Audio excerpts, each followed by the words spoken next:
And guess what? The last one, you're probably doing right now.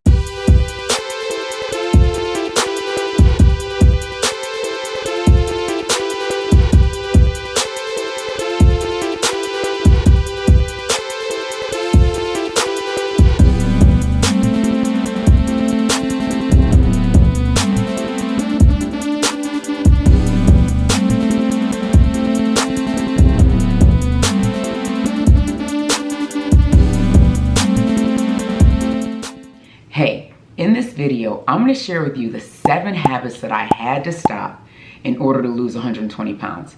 And guess what? The last one, you're probably doing right now.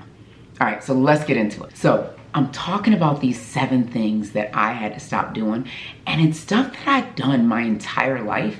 And so when we're thinking about this weight loss and wellness journey, there's so many things that come up and that tend to get in the way of it, right? So if you know my story, you know that my first diet was when I was 8 years old. 8, y'all. 8 years old. Who diets at 8? Me, right here, right? And so that's when I started this weight loss journey, and I literally was doing it for 30 years before I was actually truly successful and lost the 120 pounds and kept it off, right? So let me quickly introduce myself before we get going, right? I'm Ileka Falette, and I'm a mom of 4 who lost 120 pounds using healthy eating, exercise, and mindset shifts that allowed me to change my life, right? And change my family's life too. And then for about 6 years, I was helping other women, busy women and moms do the exact same thing. Usually on a one-on-one or group coaching or membership level. Now, all I have is my membership, and I teach it here on YouTube as well. So, but be sure to go to ilekafalette.com so you can see what we're doing in the membership, because what I teach here is amazing, but there's so much more we're getting in the membership because I just have more time to commit to it, right? So definitely go to ilekafalette.com and get more information on our membership as well. So I'm super excited to teach this because this is something that a lot of people don't talk about and don't necessarily connect to the weight that we're holding on to forever, all right? So let's get into it. I want to jump right to the first thing that I did. So the first thing that I stopped doing, and I actually stopped doing this even before I actually saw major results, but the first thing was I stopped eating fast foods. So when I'm talking fast foods, like I wasn't necessarily somebody that lived at McDonald's. Like I stopped that a long time ago because I saw that video about McDonald's and I was like, I ain't going there. But I was eating things like I would go to the Jamaican spot or the Chinese place on the, around the corner, or I'd go to this place and that place, and I was getting all my foods from somebody else that was making it fast, right? So it might not have been the typical fast food spot, but it was still pretty quick, right? And still a lot of extra stuff put in my foods. And the problem with going to fast food places is many times fast food places, things are either pre-frozen or pre-made, and there's a lot of preservatives in there because they gotta keep it looking or feeling right? Preservatives don't work well in our bodies, because it actually makes it harder to digest, and that impacts weight loss, right? So I think in my opinion, I feel like they put something in fast foods that make us want to keep coming back. So I know that's conspiracy theory, whatever, right? But that was one of the things. Once I stopped going to fast food places, I was able to feel better, right? Immediately I started having more energy because I wasn't eating a bunch of crap. But then also one of the things is I was feeling fuller after my meals. One of the things, what I noticed was that when I'd go and get, a Whopper or whatever, I'd be full for a bit, for maybe a couple of hours, but I was hungry again, right? And I was like, how am I this hungry? And I just had a Whopper and fries and a milkshake, or whatever. I don't know what I was eating, but like that was a thing. So the first thing was I had to release the idea of fast food, right? So let me know, are you eating a lot of fast foods right now? Even if it's like Chick-fil-A, right, which we consider a healthier fast food, it's still something that we're doing. It's still got a lot of processed and a lot of extra things in there, right? So speaking of process, that's number 2. I actually reduced the amount of processed foods I was eating by like 90%. And when I say this, so don't cut the video off now, right? Don't be like, oh shoot, no, she doing too much. So here's what I mean, right? I mean, when I'm talking about processed foods, like I grew up in a space where everybody's like, oh, you know, the healthy things are like granola bars and all this stuff, right? And I grew up during a time of like Slim Fast and all that. So I was like going to get those pre-made Slim Fast shakes and had all the granola bars in the world in my cabinet and all of these things that they would keep me satiated for a while, but eventually I was hungry again, you know? And also I started seeing like what it was doing. I felt like it was just impacting my body in a weird way, to the point where I was like my stomach was still sticking out. I was like bloated a lot. And I started trying to figure out what that was. And a lot of it was the processed foods. My body was like, chick, you don't need to be eating this. You know, this is not good for you. It's not helping at all. So things like cereal and chips, like these are the things that we were getting all the time. So what I did was I cut it down drastically. So if you know my story, I lost 120 pounds in about a year's time. And I was doing keto, but not like you know it. I did like a very like healthy keto. So what I did was I ate what came from the earth, what's on the earth and the sea. I stuck to like meats that I made and vegetables. And every so often I would go to like a restaurant and eat, because, you know, I didn't cut out all the way. I'm not ridiculous. I got 4 kids. I couldn't be cooking all my meals, right? So we still did some eating out. Chick-fil-A we still went to, right? But I would watch what I got from those places and how can we remove some of the processed stuff? What can we get that's fresh, right? And so those are the things I would lean into. And at home, I would make meals, right? So either I'm gonna do my eggs and bacon and, you know, like it was actual food, right? Those are the types of things that we ate when I was at home, right? I mean, when we were home. And then when we went somewhere to eat, we would do something different, right? I would still look at, okay, what can I get that's meat and vegetables, right? What can I get that came from the earth, walks on the earth and the sea? So that's how we got rid of the processed foods, just by looking at it like that, versus rather than looking at what I can't eat, I was looking at what I can. Shoot, I can get this ribeye steak, I can have this chicken, or I can have this flounder or whatever fish, right? Like I could have this salmon. There were things that I could still eat that were really, really good. And then I could eat these vegetables on the side of my salmon and maybe even add some rice if I wanted to. Didn't really add rice because I was doing really low carb. But if I wanted to, you know, it's still not processed, right? So that's what we lean into, all right? So that's number 2. Number 3, this is one of the biggest ones for me. I removed food as a reward, right? So growing up, I remember, and this still happens today, and I've talked to my kids' teachers about it, but I remember in school growing up, we would go and they would be like, okay, if you, whoever wins gets a lollipop. Oh, you won the spelling contest? Here's a lollipop. Here's a bag of chips, right? And that was the reward. Oh, your grades were really good? We're gonna take you out to ice cream. You can get some ice cream for having such a great report card, you know? And it's like, all that did in my brain was connect food as a reward, right? Oh, you do this, you get food. And so many places are still doing this today. My son came home with a lollipop. I'm like, throw that mess out. He's like, oh, but I did good. A lollipop ain't for doing good, right? And that's the thing. I'm not saying don't let your kids eat certain things, have ice cream or whatever it is, right? People choose, we do whatever, you know, you get to do what you want for your kid. What I'm saying is disconnect that as a reward. Like, we're just going up for ice cream because it's a Tuesday and we want ice cream. We aren't going for ice cream because you did a great job on your math test.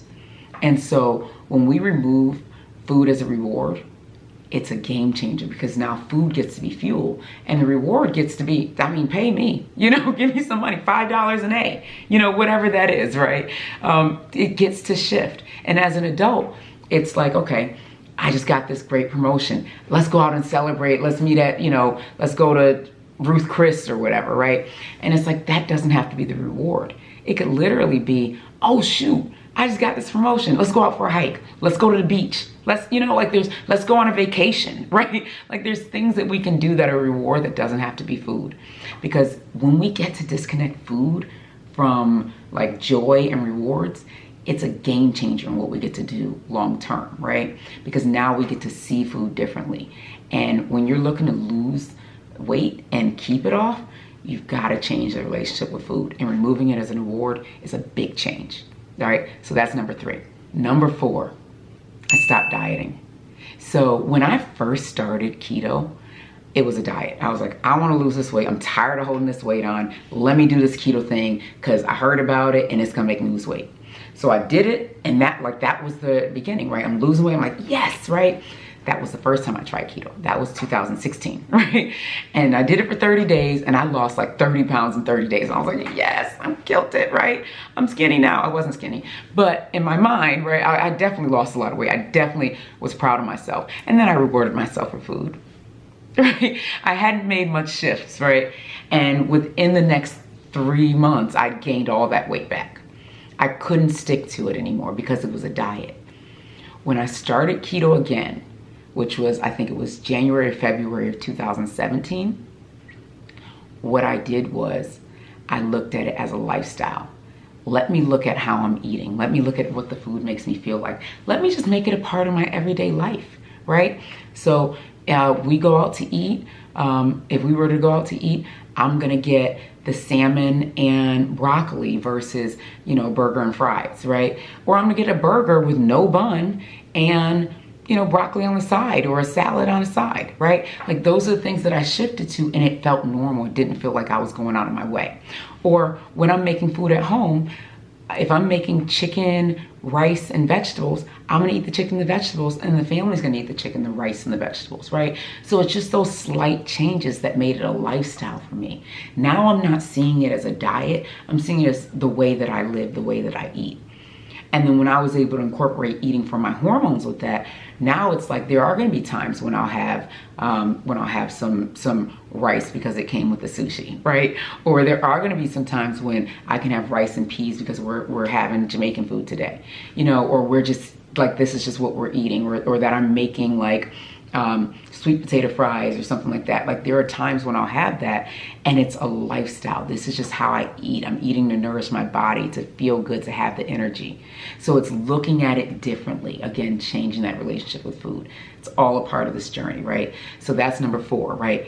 Getting rid of the idea of a diet and really just living life, right? And saying, it's not focused on food. I can actually be a person without thinking about what my next meal looks like all the time.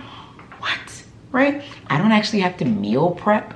You know, like meal prepping was stressful for me, so I never did it. I had to stop doing it, right? I tried it, didn't work for me. So I do it differently, and I'll share that in another video on how I meal prep, but it ain't like you ever seen, you know? So again, it's a lifestyle, and the way I meal prep, quote unquote, is something that's so easy that it becomes a lifestyle. Okay, I'll share it. What I do is I make a ton of meat, right? I just make a ton of meat on Monday, and then we find ways to eat off of that for the week. And it's so cool. I actually got a video called Simple Keto that you can watch.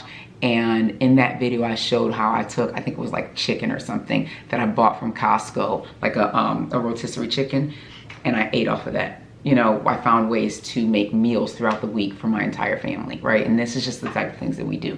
That's my version of meal prepping. You aren't gonna see those containers where you're putting, I'm gonna put all the vegetables here and the rice here and the meat here, and then I'm gonna have several containers on top of each other and put them in the refrigerator all nice and pretty.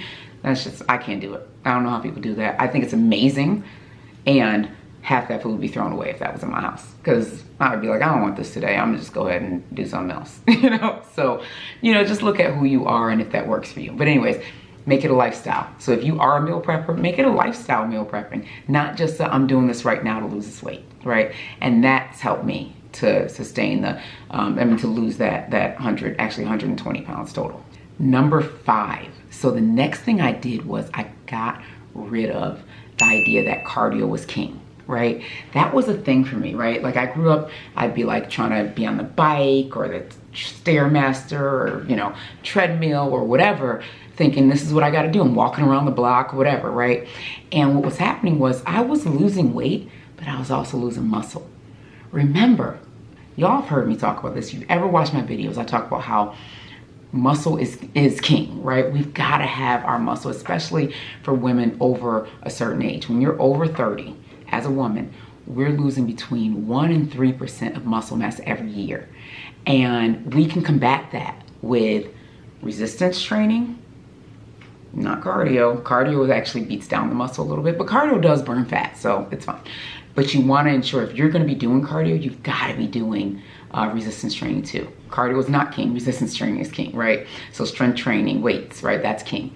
So what I realized is that we as women have to have that strength training in, of course, our protein in.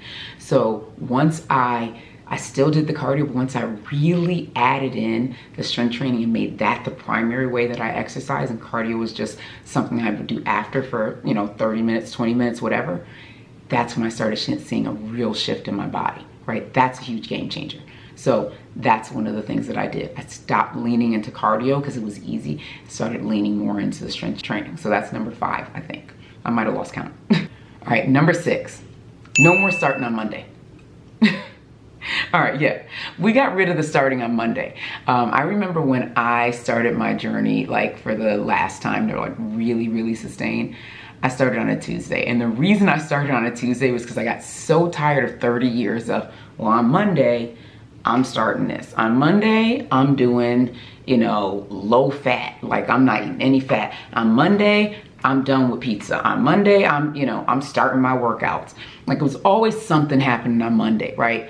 Let go of the starting on Monday. Just start now, right? If you're watching this video and it's 7 p.m. on a Thursday, then start right now. You could be like, you know what, 7 p.m. on Thursday, I'm not gonna eat I'm intermittent fasting for the rest of the day. I'm done with my meals.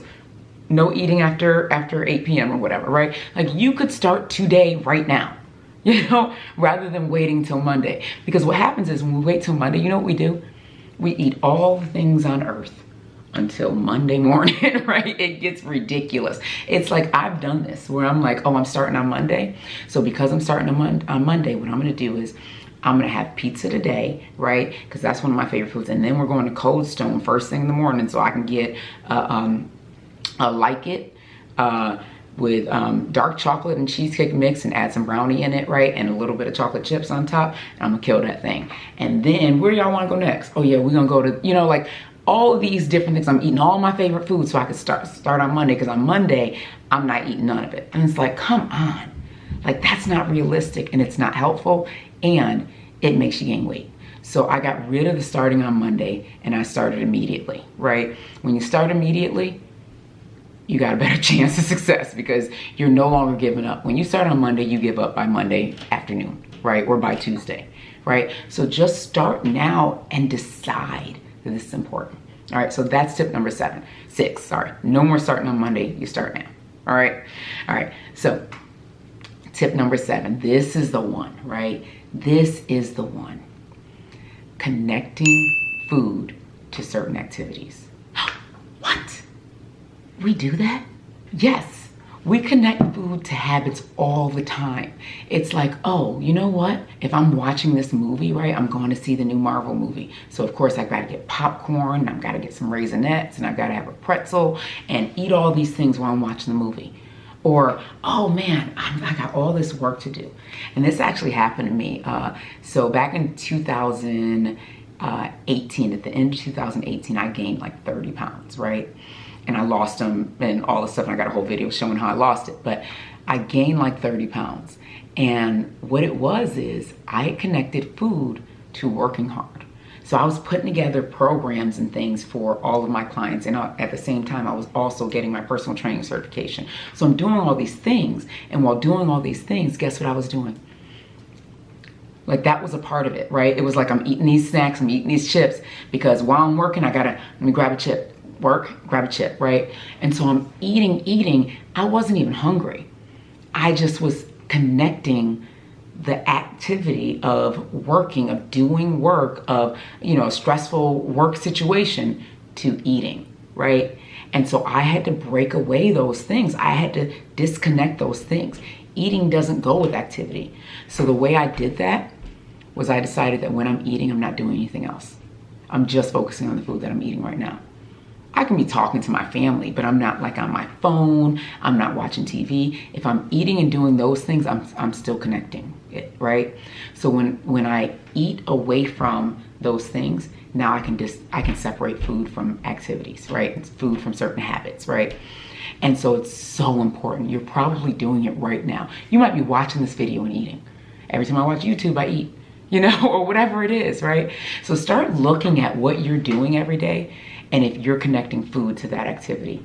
If you are, maybe it's a drive to work. I got to stop by Starbucks and grab my drink and grab my little sandwich to eat while I'm driving to work, right? Whatever that is, separate it. When you separate it, you actually get to enjoy the food. Also, your body gets to process it and your brain gets to react to the fact that you ate the food. But if you connect it like you're reading or you're doing all these million things while you're eating, what happens is your body and your brain is now mentally connecting or is forgetting that you're even eating, right? It's like, I just did this thing. I just did this activity. Oh, I didn't even eat. And now your brain and you're still thinking that you're hungry.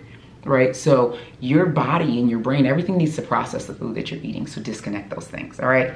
So I hope that helps. Let me know if you're going to do any one of these steps, especially that last one. If you're going to eat without having the distraction. When you do that, it's a game changer. All right. So if you haven't already, go ahead and subscribe to this channel. Go to ilekafalette.com and sign up for the newsletter so you're getting my tips on a consistent basis. And comment below and let me know if you're going to do any of these things, all right? And we'll talk soon. I'll see you guys in the next video. Take care. Don't forget to subscribe. Be sure to watch my mom's next video.